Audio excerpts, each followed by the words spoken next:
वृत्ति प्रभाकर ग्रंथ में पेज नंबर 266 और 266 पेज के ऊपर 34 नंबर का शीर्षक है बराबर।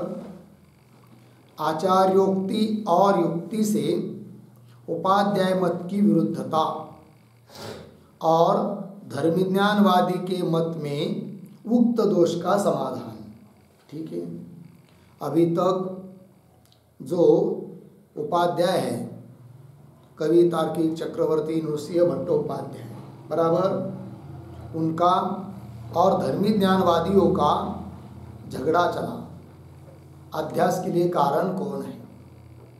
तो जो वेदांती पारंपरिक सांप्रदायिक उन्होंने कहा कि अधिष्ठान का सामान्य ज्ञान ही अध्यास के लिए कारण है। उस अधिष्ठान के सामान्य ज्ञान को ही कहते धर्म ज्ञान, वो बताया अभी तक। किंतु जो कवि तार्किक चक्रवर्ती नृसिंह भट्टोपाध्याय उन्होंने कहा कि अध्यास के लिए कारण अधिष्ठान का सामान्य ज्ञान नहीं है, किंतु अधिष्ठान के साथ इंद्रिय का संयोग कारण है, ऐसा बताया बराबर है। तो फिर दोनों का वाद विवाद चर्चा चलती आई अभी तक। फिर इसके ऊपर का जो शीर्षक हुआ उसमें उपाध्याय ने पुनः धर्मज्ञानवादी के मत पर दोष दिया और अपनी बात सिद्ध करने का प्रयास किया। ठीक, तब अब ग्रंथकार कहते हैं कि आचार्य उक्ति आद्य जगत गुरु शंकराचार्य जी महाराज और भी बहुत सारे प्राचीन वेदांतों के आचार्य उनके उक्ति से और युक्ति से भी उपाध्याय मत खंडित है। उपाध्याय का मत ठीक नहीं है, विरुद्ध है, इस बात को बताना है। और धर्मज्ञानवादी के मत में जो दोष उपाध्याय ने दिया है उन दोषों का क्या करना है, समाधान भी करना है। तो देखिए फिर पंक्तियां, यह कवि तार्किक चक्रवर्ती नृसिंह भट्टोपाध्याय का मत है। ऊपर कहा था ना अंतिम में क्या कहा था कि अधिष्ठानते दुष्ट इंद्रिय का संबंध ही अविद्या क्षोभ द्वारा अध्यास का हेतु है। अधिष्ठान का सामान्य ज्ञान अध्यास का हेतु नहीं। यह मत किसका है, कवि तार्किक चक्रवर्ती नृसिंह भट्टोपाध्याय का है। ठीक, तो यह कवि तार्किक चक्रवर्ती नृसिंह भट्टोपाध्याय का मत है, सो सकल प्राचीन आचार्यन की उक्ति से विरुद्ध है।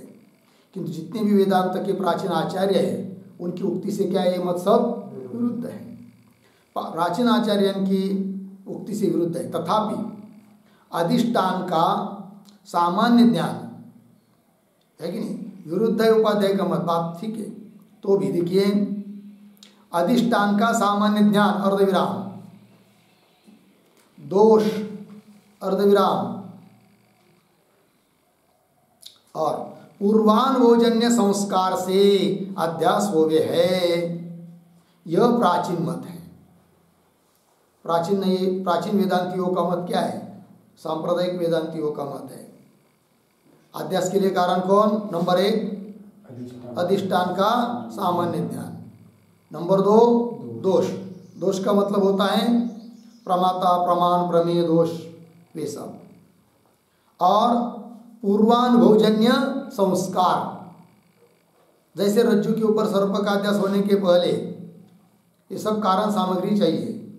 अधिष्ठान रज्जु का सामान्य रूप से ज्ञान, कुछ तो पढ़ा है, क्या पढ़ा है पता नहीं।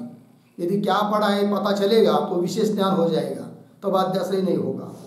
तो अधिष्ठान का सामान्य ज्ञान, भयकंपादि दोष या मंदांधकारादि दोष, और पूर्व में सर्प का अनुभव जिसको है, चाहे वो सत्य सर्प का अनुभव हो चाहे मिथ्या सर्प का अनुभव हो, किंतु सर्प का अनुभव जिसको है नहीं, कभी सर्प नाम का नाम ही सुना नहीं, वस्तु देखी नहीं, चित्र भी देखा नहीं, ऐसे व्यक्ति को रज्जु के ऊपर सर्प का अध्यास होगा क्या, नहीं होगा।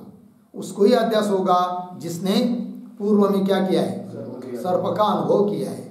जरूरत नहीं कि सत्य सर्प का अनुभव किया हो, मिथ्या क्यों न हो, किंतु सर्प का अनुभव होना आवश्यक है।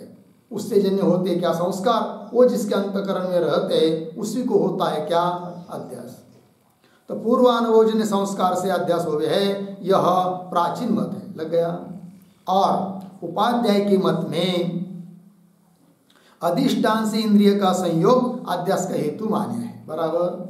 और उपाध्याय के मत में अध्यास के लिए कारण कौन? अधिष्ठान के साथ इंद्रिय का संयोग।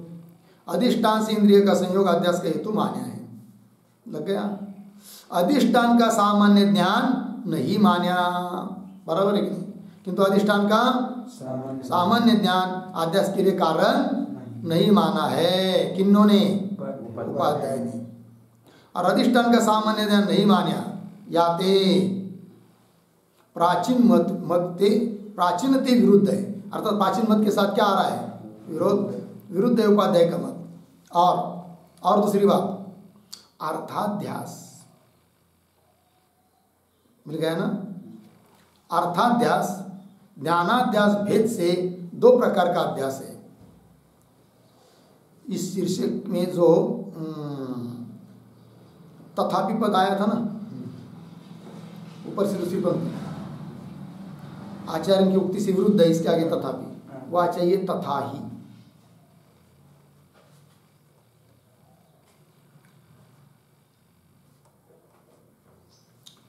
हो गया। तो क्या बताया अभी तक? प्राचीन आचार्यों के वचन के साथ विरोध।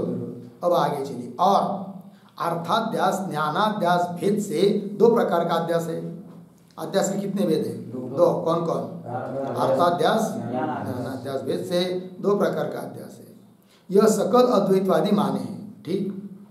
उपाध्याय के मत में ज्ञानाध्यास अप्रसिद्ध है। उन्होंने केवल माना क्या? अर्थाध्यास माना है, ज्ञानाध्यास नहीं। क्योंकि अध्यस्त सर्पादि पदार्थों को विषय करने वाली उन्होंने इंद्रियजन्य अंतकरण की वृत्ति मानी है। बराबर है कि नहीं? अविद्या की वृत्ति नहीं मानी है। यदि अविद्या की वृत्ति मानी होती तो ज्ञानाध्यास उसके मत में भी सिद्ध होता, किंतु उन्होंने अंतकरण की प्रमावृत्ति मानी है।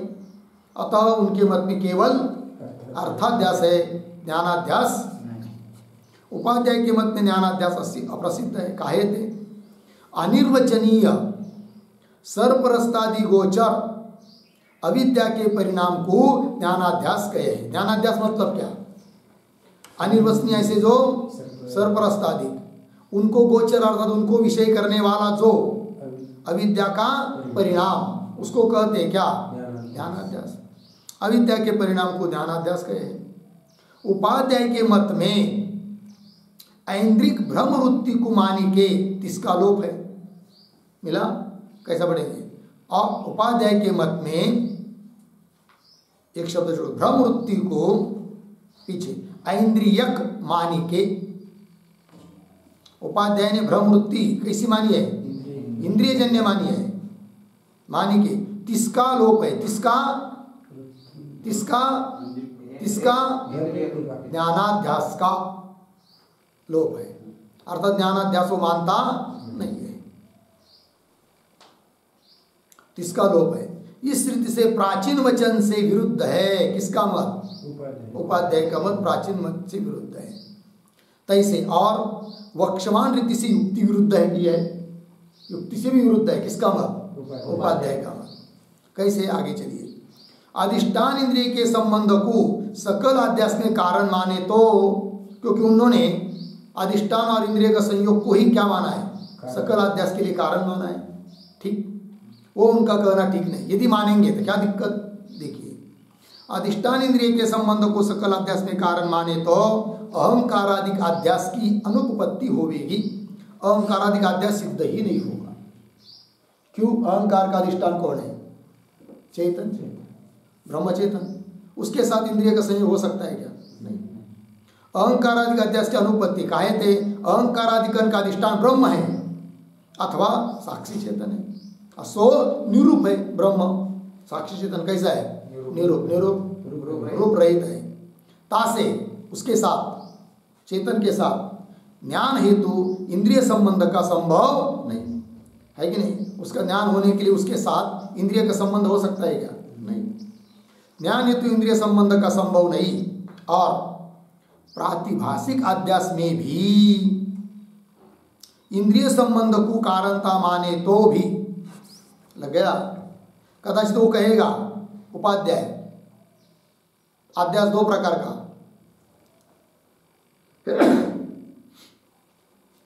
एक अध्यास ऐसा है कि ब्रह्म ज्ञान से ही बाधित होता है, और एक अध्यास ऐसा है कि ब्रह्म ज्ञान के बिना भी जिसका क्या होता है बाध, उसको कहेंगे प्रातिभाषिक अध्यास।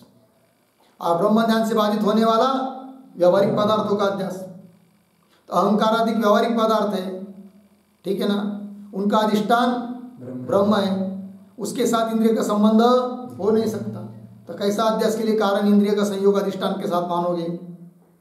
तो उत्तर देगा कदाचित उपाध्याय कि अध्यास के दो प्रकार, उसमें से प्रातिभाषिक अध्यास जहां है ना, वहां अध्यास के लिए कारण अधिष्ठान के साथ इंद्रिय का संबंध मानेंगे।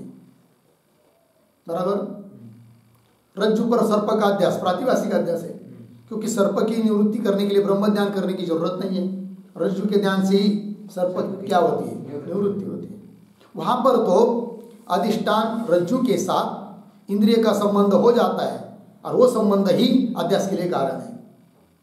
किंतु जहां व्यावहारिक अध्यास है, अर्थात ऐसा अध्यास की जिसका बाद ब्रह्म ज्ञान के बिना होता नहीं है, ऐसे अहंकारादिक पदार्थ और जगत का अध्यास, वहां तो अधिष्ठान इंद्रिय का संबंध अध्यास के लिए कारण नहीं, ऐसा मानेंगे। ऐसा कदाचित बोलेगा कौन? उपाध्याय। तो भी उसका कहना ठीक नहीं है, क्योंकि प्रातिभाषिक अध्यास भी हम ऐसा दिखा देंगे कुछ कि जहां उसके अधिष्ठान के साथ इंद्रिय का संबंध हो नहीं सकता। बोलेंगे उदाहरण दे रहे। और प्रातिभाषिक अध्यास में ही इंद्रिय संबंध को कारणता माने तो भी, है कि नहीं, तरी तो भी क्या दिक्कत आएगी उसको। कहा अहंकारादिक अध्यास को कोई लोग व्यवहारिक मानते हैं, कोई लोग प्रातिभाषिक मानते हैं। जिनके मत में दो ही सत्ता है, तीन सत्ता नहीं है, ब्रह्म की पारमार्थिक सत्ता और ब्रह्म भिन्न यावत पदार्थों की प्रातिभाषिक सत्ता। तो अहंकारादिक अध्यास भी फिर प्रातिभाषिक अध्यास है। फिर जिसके मत में अहंकारादिकों का अध्यास प्रातिभाषिक अध्यास है, वहां पर भी अधिष्ठान कौन है? ब्रह्म चैतन्य, उसके साथ इंद्रिय का संबंध हो नहीं सकता है। बराबर वही। तो भी अहंकारादिकन का अध्यास भी प्रातिभाषिक है। या मत में अहंकारादिक का अध्यास प्रातिभाषिक है, ऐसा मानने वाले के मत में अधिष्ठान तो ब्रह्म ही है ना, तो वहां पर संगति नहीं लगा पाएगा कौन? उपाध्याय। या मत में इंद्रिय संबंध के अभाव से अधिष्ठान ब्रह्म के साथ इंद्रिय का संबंध हो नहीं सकता।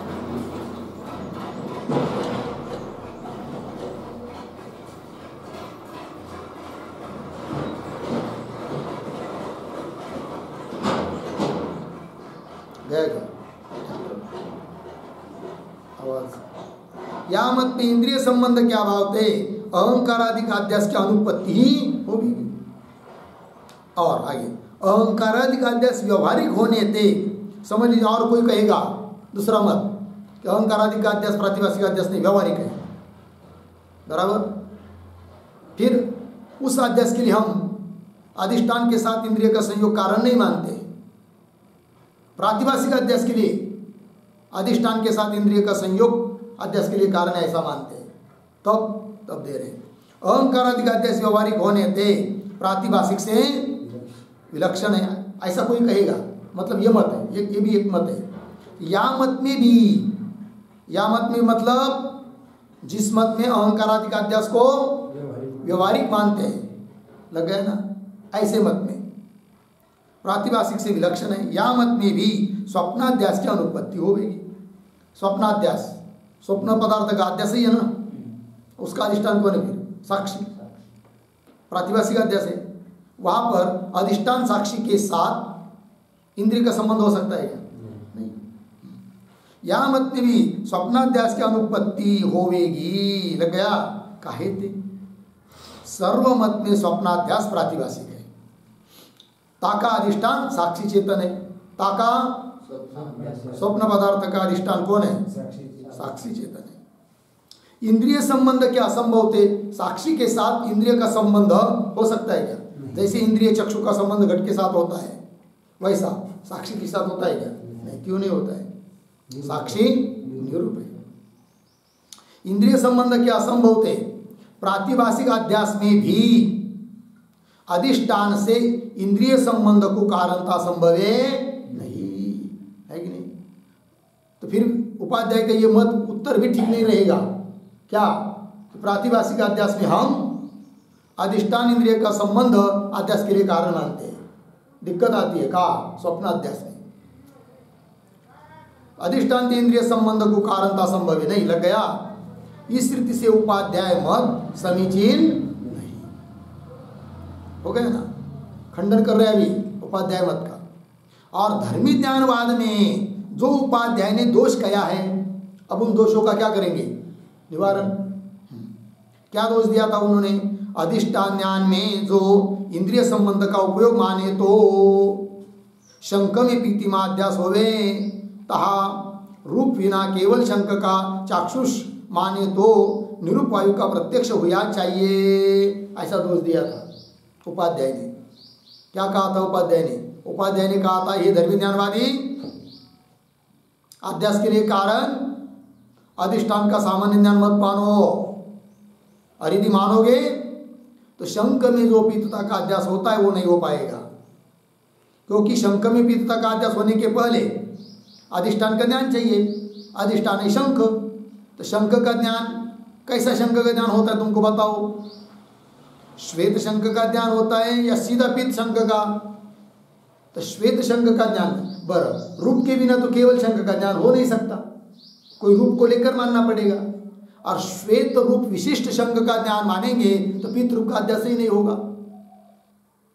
और पीत रूप विशिष्ट शंख का ज्ञान मानेंगे तो वही तो अध्यास है, उसके पहले अधिष्ठान का सामान्य ज्ञान सिद्ध नहीं होता है।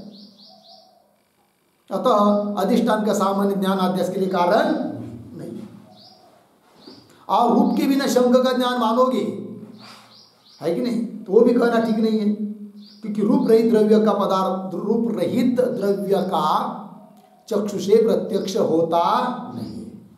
और यदि रूप रहित द्रव्य का चक्षुषे प्रत्यक्ष होता ऐसा मानोगे तो वायु का भी प्रत्यक्ष होना चाहिए, वो तो होता नहीं। ऐसा कहा था किसने? उपाध्याय ने। बात याद आ रही कि नहीं?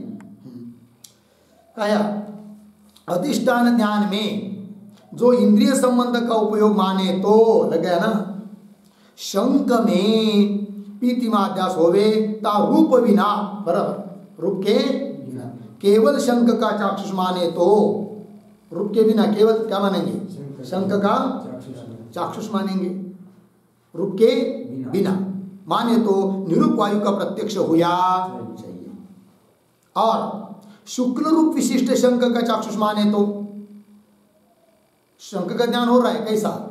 शुक्ल रूप विशिष्ट शंख का, शुक्ल रूप विशिष्ट शंख का चाक्षुष माने तो पीत रूप ज्ञान का विरोधी शुक्ल रूप ज्ञान के होने थे। शुक्ल रूप का ज्ञान किसका विरोधी है? पीत रूप ज्ञान की विरोधी है, तब तो पीत रूप का अध्यास ही नहीं होगा। फिर तो पीत रूप ज्ञान का विरोधी शुक्ल रूप ज्ञान के होने थे, पीत रूप का अध्यास नहीं होगा। लग गया? ऐसा बोला था कौन? उपाध्याय। किंतु यह कथन भी उपाध्याय का अविवेक से है। कौन कह रहे? धर्मी ज्ञानवादी सांप्रदायिक मत वाले। यह कथन भी उपाध्याय का अविवेक से है। काहे थे? रूप वाले द्रव्य का चाक्षुष प्रत्यक्ष होवे यह नियम है, बराबर। द्रव्य का प्रत्यक्ष होता है चाक्षुष प्रत्यक्ष, कैसे? कौन से द्रव्य का? रूप वाले। तो रूप वाले द्रव्य का चाक्षुष प्रत्यक्ष होवे है यह नियम है। कहू दोष बलते रूप भाग को त्यागी के केवल आश्रय का चाक्षुष होवे है। रूप भाग को छोड़कर केवल द्रव्य का भी क्या होता है? चाक्षुष प्रत्यक्ष। बोलेंगे वो कैसे? दोष के बल से। दोष में ऐसा सामर्थ्य है। कहू दोष के बलते, कहू मतलब कभी कभी, दोष के बलते, दोष के सामर्थ्य से रूप भाग को त्यागी के केवल आश्रय का मतलब केवल द्रव्य का चाक्षुष हो गए, लगा नहीं इतना। और निर्दोष नयन ते, ऐसे नयन, ऐसे आंख, ऐसे नेत्र जिसमें कोई दोष नहीं है। निर्दोष नयन ते रूप विशिष्ट का चाक्षुष हो गए, लग गया। परंतु निरूप का चाक्षुष होवे याते निरूप वायु के चाक्षुष ज्ञान की आपत्ति नहीं। बराबर है कि नहीं? निरूप वायु का प्रत्यक्ष होना चाहिए ऐसा दोष वो नहीं दे सकता है, क्योंकि यदि नेत्रों में दोष होता तब ये हो सकता है। निर्दोष नेत्र के द्वारा चाक्षुष प्रत्यक्ष उन्हीं पदार्थों का होगा जिसमें रूप है,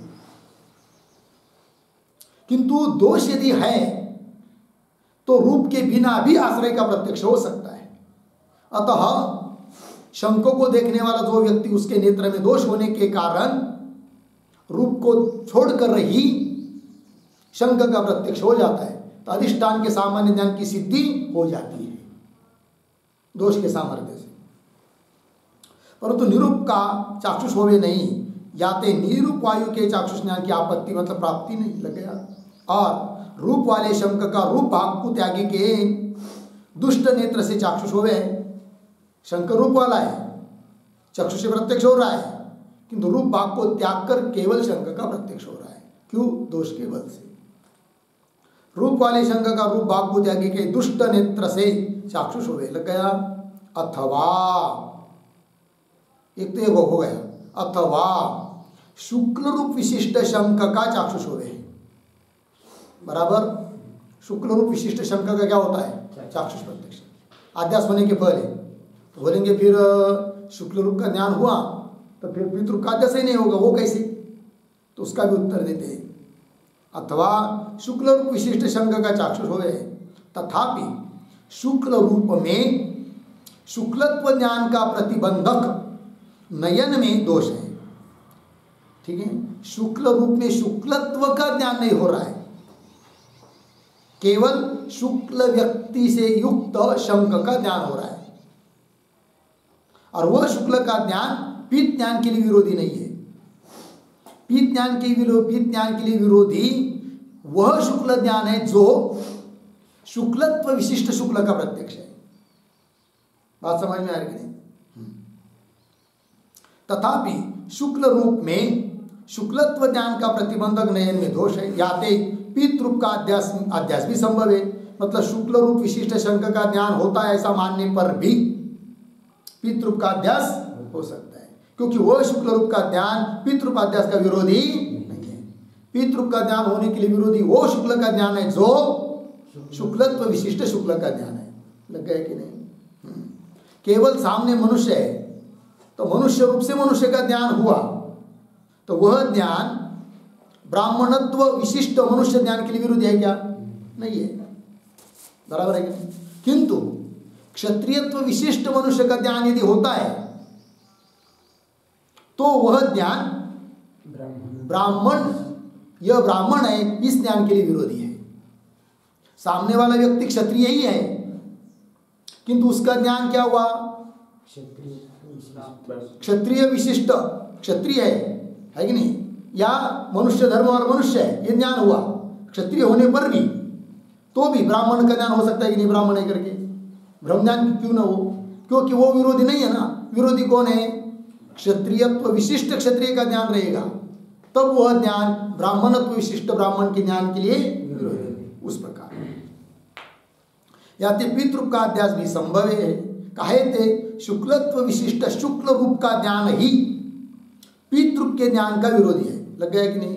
जैसे सर्प ज्ञान के लिए विरोधी कौन? रज्जु का ज्ञान नहीं, रज्जुत्व विशिष्ट रज्जु का ज्ञान रहेगा तब उसके ऊपर सर्प का ज्ञान नहीं होगा। ये रज्जु है, रज्जुत्व धर्म इसमें है, रज्जुत्व विशिष्ट रज्जु का ज्ञान होगा तब सर्प भ्रम नहीं होगा। किंतु केवल कुछ तो है, रज्जु का ही ज्ञान हो रहा है, वो विरोधी है क्या? नहीं। उस प्रकार कहे थे शुक्लत्व विशिष्ट शुक्ल रूप का ज्ञान ही पितृरूप के ज्ञान का विरोधी है। लग गया? केवल शुक्ल रूप व्यक्ति का ज्ञान, शुक्ल रूप व्यक्ति मतलब शुक्ल रूप नाम वाला कोई व्यक्ति ऐसा नहीं, पांडरा रंग है कि नहीं, वही व्यक्ति, घट नहीं है कि नहीं? हाँ, शंख भी नहीं, पदार्थ भी नहीं, शुक्ल रूप व्यक्ति मतलब शुक्ल रूप ही। बराबर है कि नहीं? केवल शुक्ल रूप व्यक्ति का मतलब शुक्ल रूप का ज्ञान रूपांतर ज्ञान का विरोधी नहीं है। फिर कैसा शुक्ल ज्ञान अन्य रूप ज्ञान के लिए विरोधी है? शुक्लत्व विशिष्ट शुक्ल का ज्ञान रहेगा, है कि नहीं? तब वह ज्ञान अन्य रूप के ज्ञान के लिए विरोधी है। पीत आदि रूप का ज्ञान होगा नहीं। केवल शुक्ल रूप व्यक्ति का ज्ञान रूपांतर ज्ञान का विरोधी नहीं। लग गया?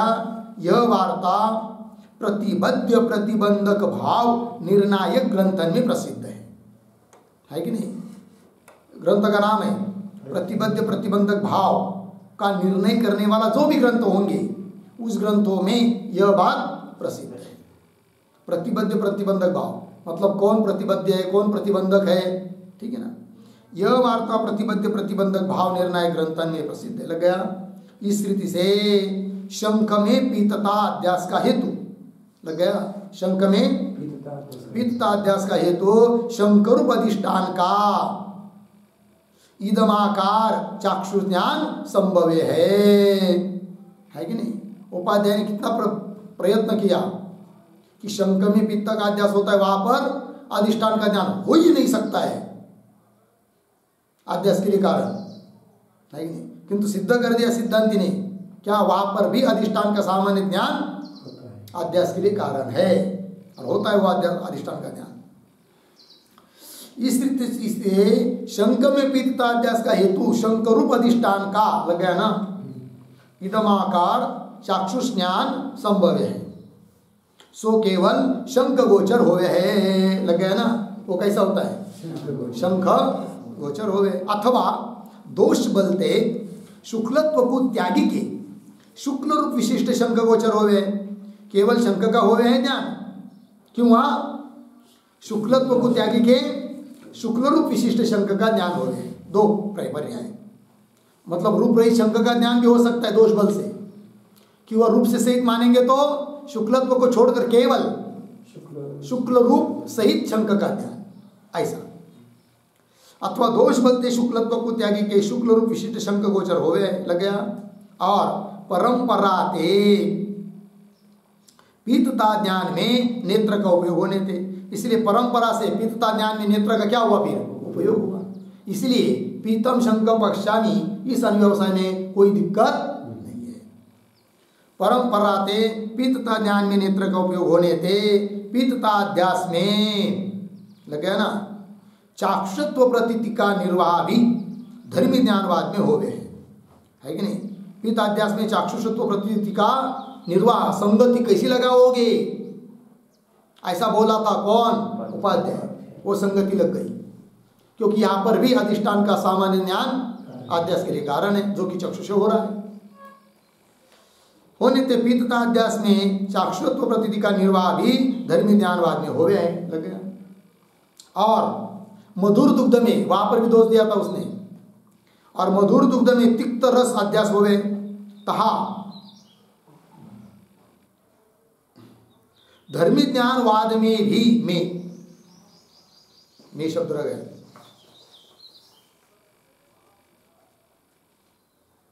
हो गया ना? तहा धर्मी ज्ञानवाद में भी रासन वृत्ति को आवश्यकता कही है कि नहीं? वहां पर भी जहाँ तिक्त का मधुर दुग्ध में तिक्त का अध्यास होता है, वहां पर भी रसन इंद्रिय जन्य वृत्ति ही मानना पड़ेगी धर्मी ज्ञानवादी को। अधिष्ठान का सामान्य ज्ञान कारण नहीं मान सकते, ऐसा बोला था कौन? उपाध्याय। रासन वृत्ति को आवश्यकता कहे थे, कैसे वो स्पष्ट कर रहे?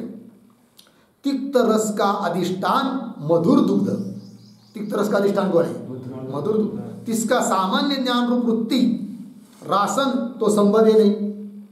मधुर मतलब दुग्ध रूप द्रव्य को ग्रहण करने के लिए रासन वृत्ति का संभव नहीं है, क्योंकि रसन इंद्रिय के द्वारा द्रव्य का प्रत्यक्ष नहीं होता है, रस का ही होता है। और मधुर दूध क्या है? द्रव्य है। उसका अधिष्ठान का प्रत्यक्ष के लिए तो रसन वृत्ति हो नहीं सकती, और तिक्त का ज्ञान हो रहा है, और रसन इंद्रिय के द्वारा ही रस का ज्ञान होता है। अतः तिक्त का ज्ञान जो भ्रम ज्ञान है, उसके लिए रासन वृत्ति ही मानना पड़ेगी, रसन इंद्रिय जन्य अंतकरण की वृत्ति मानना पड़ेगी, अविद्या वृत्ति नहीं हो सकती, ऐसा बोला था कौन? उपाध्याय। कहते तिक्त रस का अधिष्ठान मधुर दुग्ध, इसका सामान्य ज्ञान वृत्ति रासन तो संभव है नहीं, किंतु त्वाच वृत्ति ही अधिष्ठान गोचर होवे। अधिष्ठान गोचर वृत्ति कौन सी होगी? त्वाच। त्वाच वृत्ति अधिष्ठान गोचर होवे, इस त्वाच वृत्ति में अभिव्यक्ति साक्षी से, अभिव्यक्त जोन कौन? साक्षी, उससे तिक्त रस का प्रकाश माने तो है कि नहीं? उससे तिक्त रस का प्रकाश होता है, ऐसा माने। किससे? त्वाच वृत्ति में अभिव्यक्त जो साक्षी, उस साक्षी के द्वारा तिक्त रस का प्रकाशन होता है, ऐसा यदि मानेंगे तो तिक्त रस की प्रतीति में प्रकाश माने तो तिक्त रस की प्रतीति में रासनत्व व्यवहार संभव है नहीं। तब तो तिक्त रस की प्रतीति में व्यवहार कौन सा होना चाहिए? त्वाच, कि त्वग इंद्रिय से मुझे प्रत्यक्ष हो रहा है, ऐसा होना चाहिए। रसन इंद्रिय से प्रत्यक्ष हो रहा है, ऐसा व्यवहार नहीं होना चाहिए। रासनत्व व्यवहार संभव है नहीं, लग गया। याते धर्मी ज्ञानवादी को तिक्त रस भी भ्रम रूप ही प्रतीति रासन जन्य मान्य हो गए, लग गया। ऐसा बोला था कौन? उपाध्याय। याते धर्मी ज्ञानवादी को तिक्त रस भी भ्रमरूप भी, तिक्त रस का ज्ञान क्या है? भ्रमरूप ज्ञान है, तो भी उसकी प्रतीति रासन जन्य ही माननी हो गए। तैसे रजतादिक भ्रम ज्ञान भी इंद्रिय जन्य है। जैसे तिक्त रस का भ्रम इंद्रिय जन्य है, शंख का भ्रम इंद्रिय जन्य है, उस प्रकार रजत का भ्रम भी इंद्रिय जन्य है, सर्प का भ्रम भी इंद्रिय जन्य है, ऐसा बोला था कौन? उपाध्याय। तो इसे रस्तादिक भ्रम ज्ञान भी इंद्रिय जन्य है।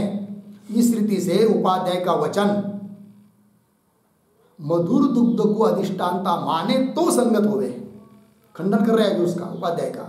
ये उपाध्याय का मत तब संभव है जब तिक्त रस का अधिष्ठान मधुर दूध को मानेंगे तब, क्योंकि दूध द्रव्य है, उसका प्रत्यक्ष रसन इंद्रिय से हो नहीं सकता, बराबर है। किंतु बात यह है कि उपाध्याय को यही समझ में नहीं आता है कि तिक्त रस का अधिष्ठान कौन है। तिक्त रस का अधिष्ठान मधुर दूध नहीं है, दूध नहीं है, फिर कौन है? तब कह रहे। इस रीति से उपाध्याय का वचन मधुर दुग्ध को अधिष्ठानता माने तो संगत हो गए। सो मधुर रस वाला दुग्ध रूप द्रव्य अधिष्ठान नहीं, एक न रह गए छपने का, नहीं है, मिल रहा है ना पंक्ति? सो मधुर रस वाला दुग्ध रूप द्रव्य अधिष्ठान नहीं है, किंतु फिर तिक्त रस अध्यास का अधिष्ठान दुग्ध का मधुर रस है। तिक्त रस का अधिष्ठान कौन है? मधुर रस है, जो कि दूध का है। दुग्ध अधिष्ठान नहीं है, मधुर रस अधिष्ठान है। और अधिष्ठान मधुर रस का ग्रहण करने के लिए तो रसन इंद्रिय समर्थ है। तो बोलेंगे फिर मधुर रस का ही ग्रहण हो जाता है तो तिक्त रस का अध्यास नहीं होगा, है कि नहीं?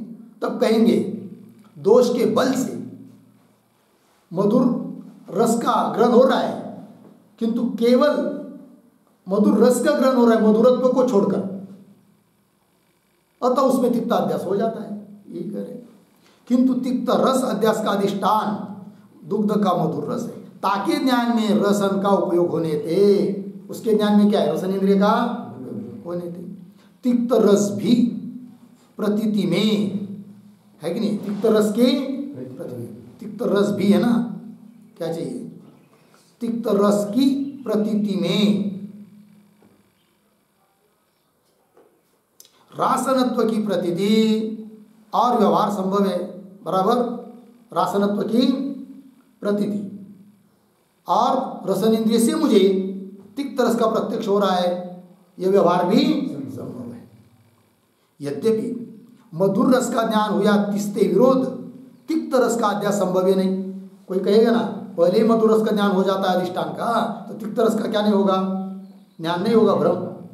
वही करे, प्रश्न है, शंका है। यद्यपि से यद्यपि मधुर रस का ज्ञान हुआ तिस्ते विरोध, मतलब विरुद्ध, तिक्त रस का अध्यास संभव है, तथापि मधुरत्व धर्म विशिष्ट मधुर रस का ज्ञान ही तिक्त रस ज्ञान का विरोधी है। मधुरत्व धर्म विशिष्ट मधुर का ज्ञान विरोधी है किसके? तिक्त रस के ज्ञान में। केवल मधुर का ज्ञान तिक्त रस के ज्ञान में विरोधी नहीं है। रज्जु का ज्ञान सर्प के ज्ञान में विरोधी है कि नहीं है? नहीं। रज्जु का ज्ञान सर्प ज्ञान में विरोधी है कि नहीं? यदि विरोधी है तो रज्जु का ही तो ज्ञान हो रहा है, इदम कुछ तो है, ये रज्जु का तो ज्ञान है, कहा फिर सर्प का भी ज्ञान हो रहा है, विरोध का हो रहा है? विरोधी है, रज्जु रूप से पता हो रहा है तो वही बात है ना। फिर रज्जु का ज्ञान सर्प ज्ञान के लिए विरोधी नहीं है। रज्जु का ज्ञान होने पर भी सर्प का ज्ञान होता है, किंतु रज्जु का सामान्य ज्ञान रहेगा तब, और रज्जुत्व विशिष्ट रज्जु का ज्ञान रहेगा तो सर्प का ज्ञान नहीं होगा, विरोधी है। उस प्रकार दुग्ध का मधुर रस का ज्ञान हो रहा है, वो तिक्त रस ज्ञान के लिए विरोधी नहीं है, क्योंकि वो मधुर रस का ज्ञान सामान्य ज्ञान है। फिर कौन सा विरोधी है? मधुरत्व विशिष्ट मधुर रस का ज्ञान तिक्त रस के लिए विरोधी है, और ऐसा ज्ञान नहीं हो रहा है तिक्त रस का ज्ञान होने के पहले। दोष के कारण केवल मधुर रस का ज्ञान हो रहा है, तो अधिष्ठान का सामान्य ज्ञान हो रहा है, और सामान्य वृत्ति से मधुर का ग्रहण हो रहा है, और उस मधुर रसोपहित चेतनस्थ अविद्या का परिणाम तिक्त रस है। अतः उसमें भी परंपरा से रसन इंद्रिय की प्रतीति हो सकती है। लग गया कि नहीं? तथापि मधुरत्व धर्म विशिष्ट मधुर रस का ज्ञान ही तिक्त रस ज्ञान का विरोधी है। मधुरत्व धर्म को छोड़ी के केवल मधुर रस व्यक्ति का ज्ञान, मधुर रस रूप व्यक्ति का ज्ञान, व्यक्ति का सामान्य ज्ञान तिक्त रस अध्यास का विरोधी नहीं। जैसे शुक्तित्व रूप से शुक्ति का ज्ञान रजत अध्यास का विरोधी है, केवल सामान्य रूप से शुक्ति का ज्ञान रजत अध्यास में विरोधी नहीं है। जैसे शुक्तित्व रूप से शुक्ति का ज्ञान रजत अध्यास का विरोधी है, तो भी शुक्ति का सामान्य ज्ञान रजत अध्यास का विरोधी नहीं। लगे समझ में आ रही बात? उलट शुक्ति का सामान्य ज्ञान रजत अध्यास का हेतु है। शुक्ति का रज्जु का सामान्य ज्ञान रहेगा तभी क्या होता है आगे? अध्यास। उल्टा शुक्ति का सामान्य ज्ञान रजत अध्यास का हेतु है, तैसे मधुर रस का सामान्य ज्ञान भी बराबर तिक्त रस अध्यास का हेतु है। तिक्त रस अध्यास के लिए कारण है कौन? मधुर का सामान्य ज्ञान।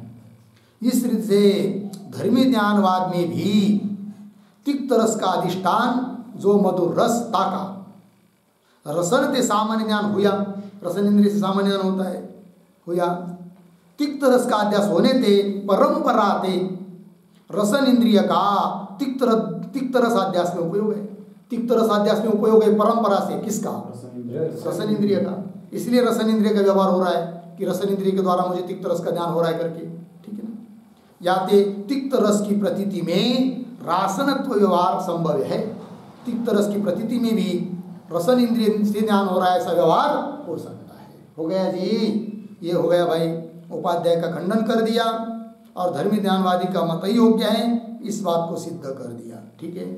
और भी थोड़ा सा आगे अन्य ग्रंथकार का कुछ मत आएगा।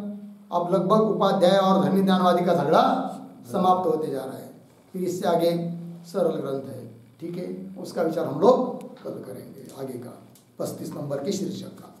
ओम पूर्णमदः पूर्णमिदं पूर्णात् पूर्णमुदच्यते पूर्णस्य पूर्णमादाय पूर्णमेवावशिष्यते। ओम शांति शांति शांति।